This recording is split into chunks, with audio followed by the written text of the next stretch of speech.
Assalamualaikum warahmatullahi wabarakatuh.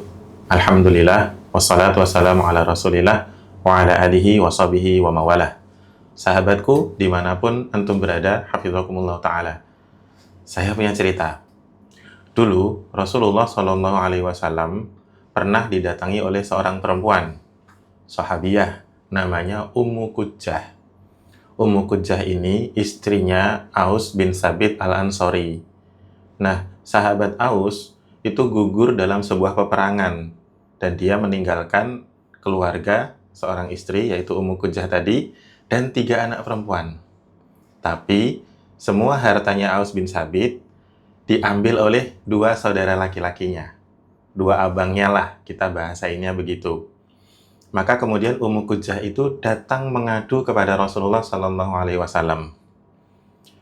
Bagaimana reaksi Rasulullah terhadap pengaduannya Ummu Qujjah? Nah, Rasulullah SAW tidak langsung memutuskan perkara tersebut. Apakah harta itu boleh untuk 2 saudaranya Aus atau langsung diberikan kepada Ummu Qujjah? Tetapi Rasulullah bilang kepada Ummu Qujjah, tunggulah sampai nanti Allah memutuskan perkara ini untuk kalian. Nah, Rasulullah bilang kepada 2 abangnya Aus, tahan dulu, jangan kamu bagi-bagi hartanya Aus.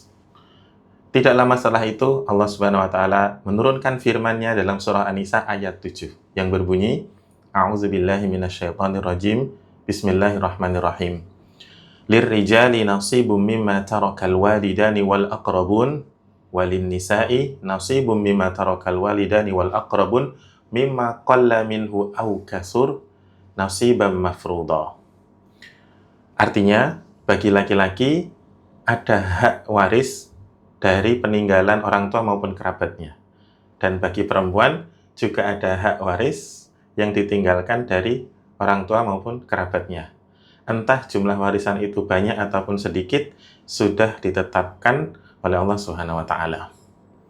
Nah, sahabatku semua, ada beberapa pelajaran menarik dari kisah ini. Yang pertama, Rasulullah Shallallahu Alaihi Wasallam ternyata dalam perkara memutuskan sengketa waris di tengah sahabatnya tetap menggunakan petunjuk dari Allah. Wa ma yantiqu 'anil hawa. Nabi Muhammad tidak pernah berbicara menggunakan hawa nafsunya. Tetapi putusan sengketa waris itu menggunakan hukum dari Allah Subhanahu wa Ta'ala.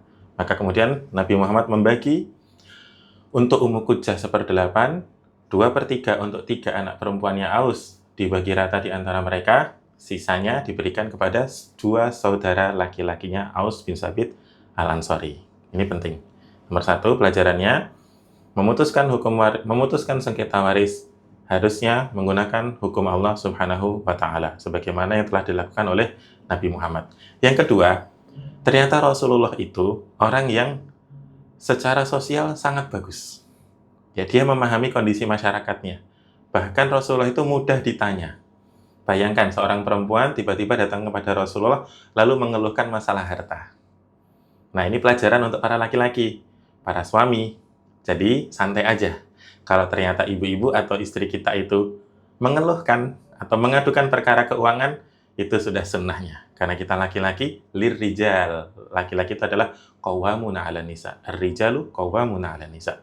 Kemudian yang ketiga, ada pelajaran penting di sini bahwa aku lupa, nanti diedit ya, Sat ya. Jangan di-cut. 1.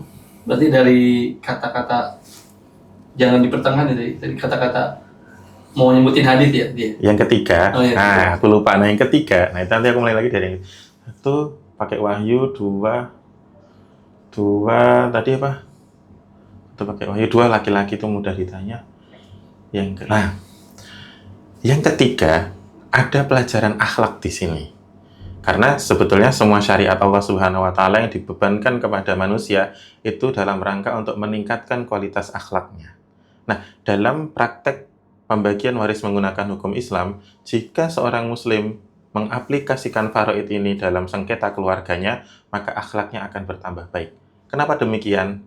Karena mereka menangani pembagian harta menggunakan hati yang bersih, niat yang baik, demi menjaga dirinya supaya tidak menzolimi keluarganya atau orang lain, dan supaya tidak masuk ke dalam perutnya harta-harta yang diharamkan oleh Allah Subhanahu wa ta'ala. Itu kisah yang bisa kami sampaikan di kesempatan kali ini. Semoga bermanfaat dan jangan lupa yuk belajar ilmu waris.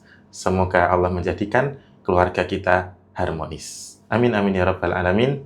Wassalamualaikum warahmatullahi wabarakatuh.